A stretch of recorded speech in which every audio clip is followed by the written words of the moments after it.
Hello friends, welcome to study कर। मैं हूं आपका दोस्त प्रभाकर। आज के इस लेक्चर में हम डिस्कस करेंगे राष्ट्रपति से रिलेटेड 80 महत्वपूर्ण प्रश्नों को। और ये जो प्रश्न होंगे आपके एग्जाम के पॉइंट ऑफ व्यू से बहुत ही इंपॉर्टेंट होंगे, तो आप इस पूरे लेक्चर को लास्ट तक जरूर देखिएगा। चैनल पर अगर आप पहली बार आए हैं तो सब्सक्राइब कर लें, बेल आइकन भी दबा लें, जिससे आपको समय पर सबसे पहले नोटिफिकेशन मिल सकेगा। पहला क्वेश्चन है, भारत के राष्ट्रपति की तुलना निम्नलिखित में से किसके द्वारा करना सबसे उचित है? आंसर हो जाएगा ब्रिटेन के सम्राट से। यानी कि जिस प्रकार से ब्रिटेन के सम्राट के पास पावर है, उसी प्रकार से पावर हमारे देश में राष्ट्रपति जी के पास है। लेकिन ब्रिटेन का जो सम्राट होता है वो वंशानुगत होता है, यानी कि सम्राट का जो लड़का होगा वही सम्राट बनेगा।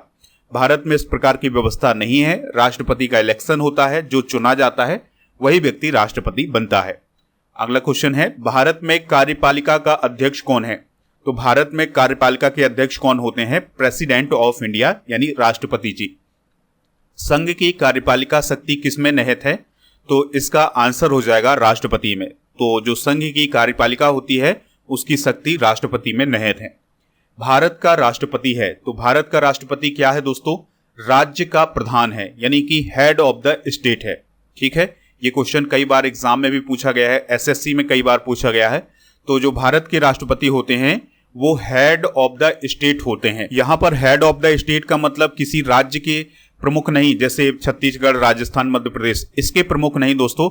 हेड ऑफ द स्टेट का मतलब है भारत एक स्टेट है और उसके प्रधान कौन है? राष्ट्रपति जी हैं। भारतीय संविधान के अनुसार देश का प्रथम नागरिक कौन होता है? तो प्रथम नागरिक कौन होता है दोस्तों? राष्ट्रपति जी होते हैं। अगर आपको स्टडी कर से रिलेटेड किसी भी पीडीएफ को प्राप्त करना है तो आप हमारे टेलीग्राम चैनल से जुड़ जाइएगा। टेलीग्राम पर जाना है, आपको स्टडी कर ऑफिशियल सर्च करना है तो हमारा चैनल मिल जाएगा। चैनल को ज्वाइन करेंगे तो आपको पीडीएफ मिल जाएगा। और दोस्तों, हमारे ऐप को भी आप डाउनलोड कर लीजिएगा। ऐप का लिंक डिस्क्रिप्शन बॉक्स में दिया गया है, तो वहां पर भी सभी पीडीएफ उपलब्ध हैं। नेक्स्ट क्वेश्चन है, भारतीय संविधान के अनुसार देश की तीनों सेनाओं का अध्यक्ष या सुप्रीम कमांडर कौन होता है? तो जो प्रेसिडेंट होते हैं वही हमारे देश की तीनों सेनाओं के अध्यक्ष होते हैं, यानी सुप्रीम कमांडर होते हैं। नेक्स्ट क्वेश्चन है, भारत के राष्ट्रपति के लिए कौन सी आवश्यक योग्यता नहीं है? आंसर हो जाएगा वह संसद के किसी सदन का सदस्य हो, वह भारत का नागरिक हो, ये उसके लिए आवश्यक है। वह 35 वर्ष की आयु पूर्ण कर चुका हो, ये भी आवश्यकता है राष्ट्रपति के लिए। और उसमें लोकसभा के सदस्य के लिए निर्धारित सभी योग्यताएं हो, ये जरूरी है। लेकिन वह संसद के किसी सदन का सदस्य हो, ये बिल्कुल भी जरूरी नहीं है। नेक्स्ट क्वेश्चन है, एक व्यक्ति राष्ट्रपति पद के लिए अधिकतम कितनी बार निर्वाचित हो सकता है? आंसर हो जाएगा कोई सीमा नहीं, कितनी बार भी कोई व्यक्ति राष्ट्रपति पद के लिए निर्वाचित हो सकता है। इसके लिए कोई सीमा नहीं रखी गई है। जैसे अमेरिका की बात करें तो अमेरिका में एक व्यक्ति 2 बार राष्ट्रपति बन सकता है, लेकिन भारत में इस प्रकार की कोई भी लिमिट नहीं है। अगला क्वेश्चन है, राष्ट्रपति का निर्वाचन किस प्रकार से होता है? आंसर हो जाएगा इसका अप्रत्यक्ष, यानी इनडायरेक्टली होता है, प्रत्यक्ष नहीं होता है। प्रत्यक्ष का मतलब होता है जैसे हम सांसद चुनते हैं तो जनता सीधे वोटिंग करती है अपने सांसद के लिए। लेकिन जब राष्ट्रपति का इलेक्शन होता है तो जनता के द्वारा जो प्रतिनिधि चुने जाते हैं उनके द्वारा राष्ट्रपति का चुनाव किया जाता है। तो इस प्रकार की जो प्रणाली होती है उसे इनडायरेक्ट प्रणाली बोलते हैं। नेक्स्ट क्वेश्चन है, राष्ट्रपति पद के निर्वाचन हेतु कौन सी पद्धति अपनाई जाती है? आंसर हो जाएगा समानुपातिक प्रतिनिधित्व एवं एकल संक्रमणीय मत पद्धति अपनाई जाती है राष्ट्रपति के निर्वाचन के लिए। अगला क्वेश्चन है, राष्ट्रपति पद के चुनाव संबंधी विवाद को किसे निर्देशित किया जाता है? तो इस क्वेश्चन का जो राइट आंसर हो जाएगा वो हो जाएगा सुप्रीम कोर्ट को। यानी राष्ट्रपति के पद में जो चुनाव होता है उसमें अगर कोई विवाद होता है तो इसका मामला कहा जाएगा सुप्रीम कोर्ट में जाएगा। राष्ट्रपति के चुनाव के लिए प्रस्तावक एवं अनुमोदकों की कम से कम कितनी संख्या होनी चाहिए? इसका आंसर हो जाएगा 50-50, यानी कि 50 प्रस्तावक और 50 उसके अनुमोदक होने चाहिए कम से कम। नेक्स्ट क्वेश्चन है, भारत का राष्ट्रपति निर्वाचित होने के लिए निम्नलिखित में से कौन सी बात अयोग्यता मानी जाएगी? आंसर है कोई लाभ का पद ग्रहण किए हो। यानी दोस्तों, अगर कोई व्यक्ति राष्ट्रपति पद के लिए निर्वाचित होता है तो सबसे पहले उसे अपना लाभ का पद छोड़ना पड़ेगा। वो किसी भी लाभ के पद को ग्रहण नहीं किए रह सकता है। अगला क्वेश्चन है, भारत में राष्ट्रपति का चुनाव किस पद्धति के द्वारा किया जाता है? तो इस क्वेश्चन का जो राइट आंसर हो जाएगा वो होगा एकल हस्तांतरित मत पद्धति के द्वारा। अगला क्वेश्चन है, राष्ट्रपति पद का चुनाव किसके द्वारा संचालित किया जाता है? तो आंसर होगा इसका निर्वाचन आयोग के द्वारा, यानी इलेक्शन कमीशन ऑफ इंडिया के द्वारा। भारत में किसके चुनाव में आनुपातिक प्रतिनिधित्व चुनाव प्रणाली अपनाई जाती है? तो इस क्वेश्चन का जो राइट आंसर हो जाएगा प्रेसिडेंट। अगला क्वेश्चन है, राष्ट्रपति चुनाव संबंधी मामले किसके पास भेजे जाते हैं? तो सुप्रीम कोर्ट के पास भेजे जाते हैं। किस अनुच्छेद के तहत राष्ट्रपति तथा उपराष्ट्रपति के निर्वाचन से संबंधित विवाद का निर्णय उच्चतम न्यायालय द्वारा करने का प्रावधान संविधान में किया गया है? तो इसका जो राइट आंसर हो जाएगा वो हो जाएगा अनुच्छेद 71। अगला क्वेश्चन है, राष्ट्रपति पद के उम्मीदवारों को चुनाव प्रचार हेतु कितना समय मिलता है? इसका आंसर हो जाएगा 2 सप्ताह का, यानी कि जब राष्ट्रपति पद के लिए चुनाव होते हैं तो जो राष्ट्रपति पद का उम्मीदवार होता है उसे 2 सप्ताह का समय दिया जाता है चुनाव प्रचार के लिए। नेक्स्ट क्वेश्चन है, भारत के राष्ट्रपति का चुनाव कितने वर्षों के लिए होता है? आंसर हो जाएगा 5 सालों के लिए या 5 वर्षों के लिए। किस अनुच्छेद के तहत राष्ट्रपति अपने पद ग्रहण करने की तिथि से 5 वर्ष की अवधि तक अपने पद पर बना रहता है? इस क्वेश्चन का राइट आंसर हो जाएगा अनुच्छेद 56। अगला क्वेश्चन है, राष्ट्रपति के चुनाव के लिए निर्वाचक मंडल कौन होता है? इसका आंसर हो जाएगा संसद के दोनों सदनों तथा विधानसभाओं के निर्वाचित सदस्य। तो राष्ट्रपति के चुनाव में कौन भाग लेता है? जो संसद के दोनों सदनों के सदस्य होते हैं वो भाग लेते हैं, और जो विधानसभाओं के निर्वाचित सदस्य होते हैं वो भी इसमें भाग लेते हैं। नेक्स्ट क्वेश्चन है, भारत के राष्ट्रपति को उसके पद से किसके द्वारा हटाया जा सकता है?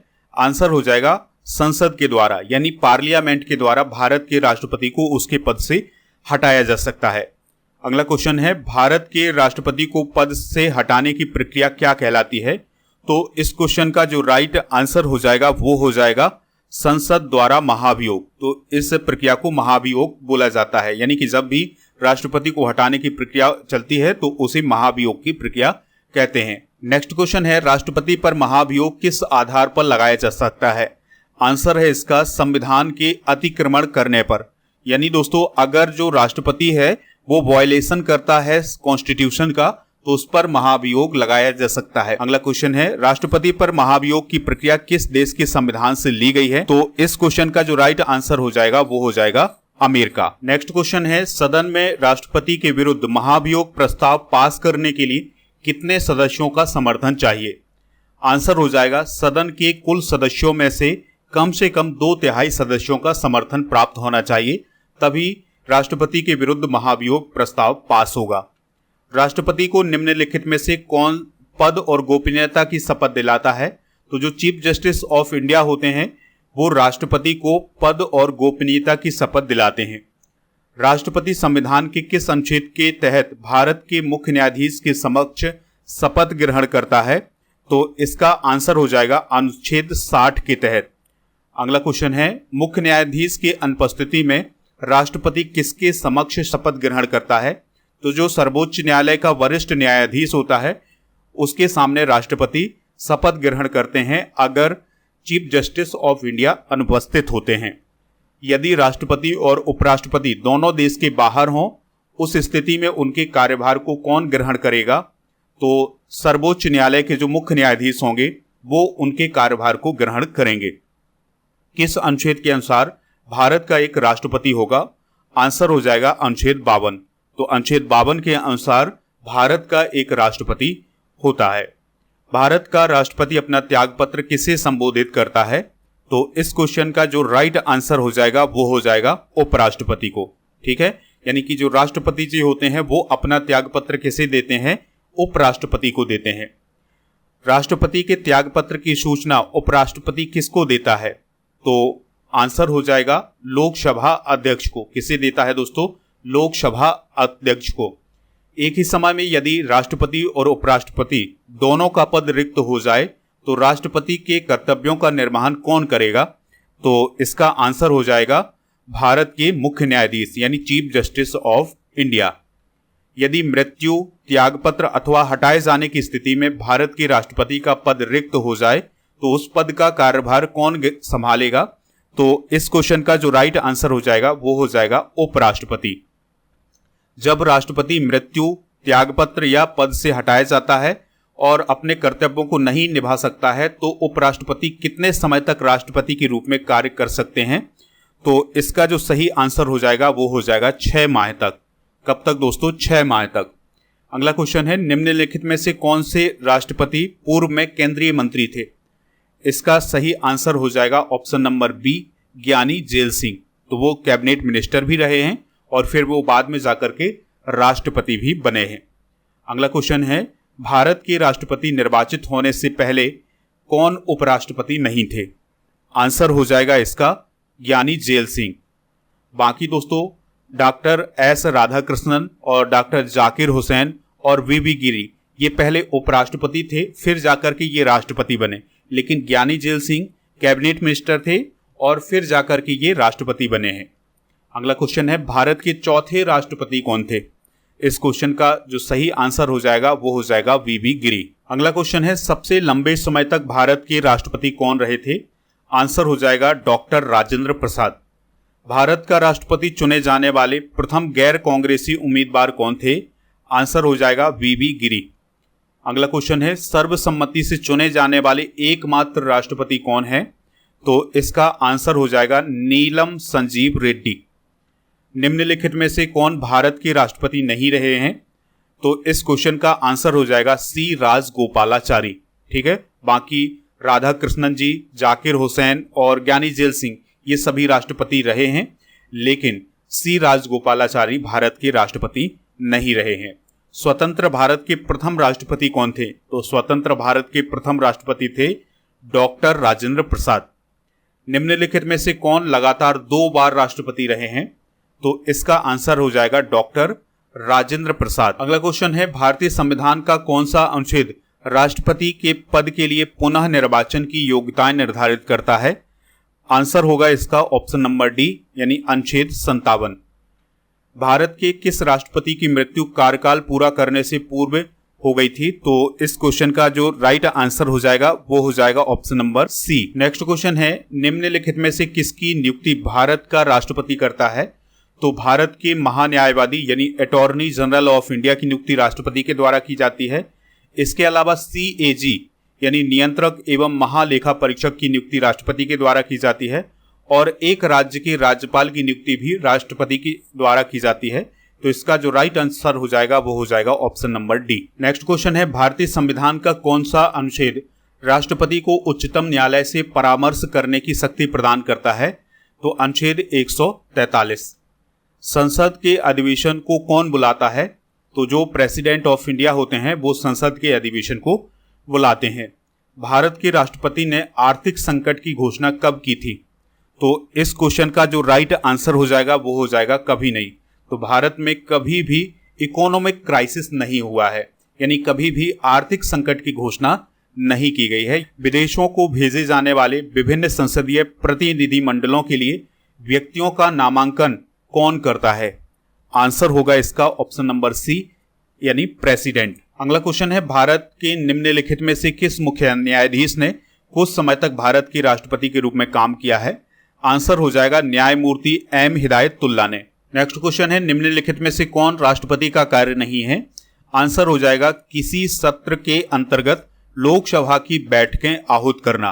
तो ये राष्ट्रपति जी का कार्य नहीं है, बाकी लोकसभा का सत्र बुलाना उनका कार्य है, लोकसभा का विघटन करना उनका कार्य है और लोकसभा का सत्रावसान करना उनका कार्य है। लेकिन किसी सत्र के दौरान लोकसभा की जो बैठकें हैं उनको आहूत करना उनका काम नहीं होता है। नेक्स्ट क्वेश्चन है, विदेशी देशों के सभी राजदूतों का कमिश्नरों के प्रत्यय पत्र किसके द्वारा प्राप्त किए जाते हैं? तो राष्ट्रपति जी के द्वारा प्राप्त किए जाते हैं। राष्ट्रपति किस विधेयक को पुनर्विचार के लिए नहीं लौटा सकता है? तो इस क्वेश्चन का जो राइट आंसर हो जाएगा वो हो जाएगा ऑप्शन नंबर सी, यानी धन विधेयक को। तो किसी भी मनी बिल को राष्ट्रपति पुनर्विचार के लिए नहीं लौटा सकते हैं। अगला क्वेश्चन है, यदि राष्ट्रपति द्वारा किसी विधेयक को पुनर्विचार के लिए लौटाया जाता है तो वह किस वीटो का प्रयोग करता है? तो इसका जो सही आंसर हो जाएगा वो हो जाएगा ऑप्शन नंबर बी, निलंबनकारी वीटो का। अगला क्वेश्चन है, राष्ट्रपति निम्न में से किस सूची के विषय पर अध्यादेश जारी कर सकता है? आंसर हो जाएगा ऑप्शन नंबर डी, यानी संघ एवं समवर्ती सूची में जो विषय हैं तो उन पर राष्ट्रपति अध्यादेश जारी कर सकते हैं। अगला क्वेश्चन है, राष्ट्रपति किस सूची के विषयों पर अध्यादेश जारी नहीं कर सकते हैं? तो इसका जो राइट आंसर हो जाएगा वो हो जाएगा ऑप्शन नंबर सी, राज्य सूची। ठीक है, तो राज्य सूची पर वो अध्यादेश जारी नहीं कर सकते हैं। निम्नलिखित में से किस परिस्थिति में राष्ट्रपति अध्यादेश जारी नहीं कर सकता है? आंसर हो जाएगा जब दोनों सत्र में हो, यानी कि जब राज्यसभा और लोकसभा के सत्र चल रहे होते हैं तो उस समय राष्ट्रपति अध्यादेश जारी नहीं कर सकते हैं। ठीक है, क्योंकि ऑलरेडी लोकसभा और राज्यसभा के सत्र चल रहे होते हैं, तो अगर कोई भी कानून बनाना होगा तो वहां पर बन जाएगा। और राष्ट्रपति अध्यादेश जारी कब करते हैं? जब लोकसभा या राज्यसभा के सत्र ना चल रहे हों और किसी कानून को बनाने की जरूरत पड़ जाए तो वो अध्यादेश जारी कर देते हैं। लेकिन ऑलरेडी अगर लोकसभा और राज्यसभा के सत्र चल रहे हों तो उन्हें अध्यादेश जारी करने की कोई जरूरत नहीं होती है। जब कोई विधेयक संसद द्वारा पारित हो जाता है तो राष्ट्रपति को अधिकार है कि वह उसे क्या कर सकता है? आंसर हो जाएगा इसका पुनर्विचार के लिए वापस भेज सकता है। ठीक है, तो राष्ट्रपति के पास यह अधिकार होता है कि अगर उसके पास कोई भी विधेयक आता है तो वो पुनर्विचार के लिए फिर से वापस भेज सकता है। भारत के राष्ट्रपति संसद के दोनों सदनों को प्रथम सत्र, नेक्स्ट क्वेश्चन है, भारत के राष्ट्रपति संसद के दोनों सदनों को प्रथम सत्र के प्रारंभ में कब संबोधित करते हैं? तो हर साल संबोधित करते हैं। और इसके अलावा लोकसभा के लिए प्रत्येक आम चुनाव के बाद राष्ट्रपति के द्वारा प्रथम सत्र को संबोधित किया जाता है। तो इसका जो राइट आंसर हो जाएगा वो हो जाएगा ऑप्शन नंबर सी, यानी ए और बी दोनों। अगला क्वेश्चन है, संविधान के अनुच्छेद 124 के अंतर्गत राष्ट्रपति निम्नलिखित में से क्या कर सकता है? तो इस क्वेश्चन का जो सही आंसर हो जाएगा वो हो जाएगा सर्वोच्च न्यायालय के न्यायाधीश की नियुक्ति। नेक्स्ट क्वेश्चन है, किसी मृत्यु दंड पाए अपराधी को क्षमादान करने की शक्ति निम्नलिखित में से किसको प्राप्त है? तो केवल राष्ट्रपति को प्राप्त है। अप्रत्याशित व्ययों की पूर्ति के लिए निम्नलिखित में से कौन भारत के आकस्मिक निधि से धन निकाल सकता है? आंसर हो जाएगा प्रेसिडेंट। अगला क्वेश्चन है, निम्नलिखित में से कौन सा अधिकार भारत के राष्ट्रपति को प्राप्त नहीं है? तो इस क्वेश्चन का जो राइट आंसर हो जाएगा वो हो जाएगा उच्चतम न्यायालय और उच्च न्यायालय के अधिकारों को हस्तगत करने का। नेक्स्ट क्वेश्चन है, किस संस्तुति के आधार पर भारत का राष्ट्रपति भारत की आकस्मिक निधि से धन व्यय कर सकता है? आंसर हो जाएगा किसी भी संस्तुति की जरूरत नहीं होती है। संविधान के किस अनुच्छेद के अंतर्गत राष्ट्रपति संघीय मंत्रिपरिषद की सलाह मानने के लिए बाध्य है? तो इसका आंसर हो जाएगा अनुच्छेद 74। अगला क्वेश्चन है, युद्ध अथवा भारत पर आक्रमण होने की स्थिति में निम्नलिखित में से कौन अंतिम रूप से आक्रमणकारी के विरुद्ध युद्ध की घोषणा कर सकता है? आंसर हो जाएगा राष्ट्रपति। ठीक है, अगला क्वेश्चन है, लोकसभा निम्नलिखित में से किसके द्वारा भंग की जाती है? तो लोकसभा को भंग कौन करता है? प्रधानमंत्री के परामर्श से राष्ट्रपति भंग करते हैं लोकसभा को। ठीक है, तो इसका जो सही आंसर हो जाएगा वो हो जाएगा ऑप्शन नंबर बी। राष्ट्रपति संविधान के किस अनुच्छेद के अंतर्गत अध्यादेश जारी कर सकता है? आंसर हो जाएगा 123। तो अनुच्छेद 123 के तहत राष्ट्रपति अध्यादेश जारी कर सकते हैं। अगला क्वेश्चन है, राष्ट्रपति किस स्थिति में अध्यादेश जारी कर सकता है? तो दोस्तों इस क्वेश्चन का राइट आंसर हो जाएगा सदन के अधिवेशन ना रहने की स्थिति में, यानी कि जब सदन का अधिवेशन ना चल रहा हो तो ऐसी स्थिति में राष्ट्रपति अध्यादेश जारी कर सकते हैं। नेक्स्ट क्वेश्चन है, राष्ट्रपति द्वारा जारी एक अध्यादेश संसद के सत्र शुरू होने के बाद कितने समय तक रखा जाना आवश्यक है? तो 6 सप्ताह तक। अगला क्वेश्चन है, राष्ट्रपति अपनी क्षमादान शक्ति का प्रयोग निम्न में से किस प्रकार के दंड के मामले में कर सकता है?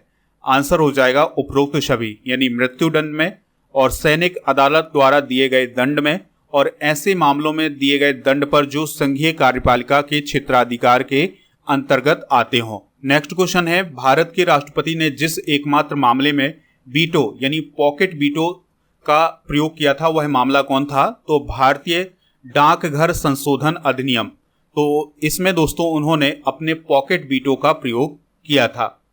राष्ट्रपति और उपराष्ट्रपति की अनुपस्थिति में कौन कार्यभार ग्रहण करेगा? तो इसका आंसर हो जाएगा सर्वोच्च न्यायालय के मुख्य न्यायाधीश।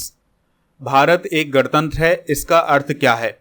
तो दोस्तों इसका अर्थ हो जाएगा भारत में वंशानुगत शासन नहीं है। अगला क्वेश्चन है, भारत का राष्ट्रपति किसका एक अभिन्न अंग होता है? तो आंसर हो जाएगा संसद का। अगला क्वेश्चन है और लास्ट क्वेश्चन है इस लेक्चर का, भारत की दूसरी महिला और पहली आदिवासी राष्ट्रपति कौन है? तो आंसर हो जाएगा इसका द्रौपदी मुर्मू जी। ठीक है, तो ये भारत की दूसरी महिला राष्ट्रपति हैं और इसके अलावा पहली आदिवासी राष्ट्रपति हैं। और दोस्तों याद रखिएगा, पहली महिला राष्ट्रपति कौन थी? प्रतिभा देवी पाटिल। तो ये थे राष्ट्रपति से रिलेटेड महत्वपूर्ण 80 प्रश्न। ये सभी आपके एग्जाम के पॉइंट ऑफ व्यू से बहुत इंपॉर्टेंट हैं। आप हमें टेलीग्राम पर ज्वाइन कर लीजिएगा। आपको टेलीग्राम पर जाना है, स्टडी कर ऑफिशियल सर्च करेंगे तो हमारा चैनल मिल जाएगा। ज्वाइन करेंगे तो आपको जितने भी PDF हैं और जो भी इंपॉर्टेंट नोटिफिकेशन है वो आपको वहीं पर मिल जाएगा। दोस्तों आप ऐप को डाउनलोड कर लीजिएगा, लिंक डिस्क्रिप्शन बॉक्स में दिया गया है। लेक्चर पसंद आया हो तो आप इसे लाइक करें, शेयर करें सभी दोस्तों को सभी सोशल मीडिया प्लेटफॉर्म पर। मिलते हैं नेक्स्ट लेक्चर में। जय हिंद, वंदे मातरम।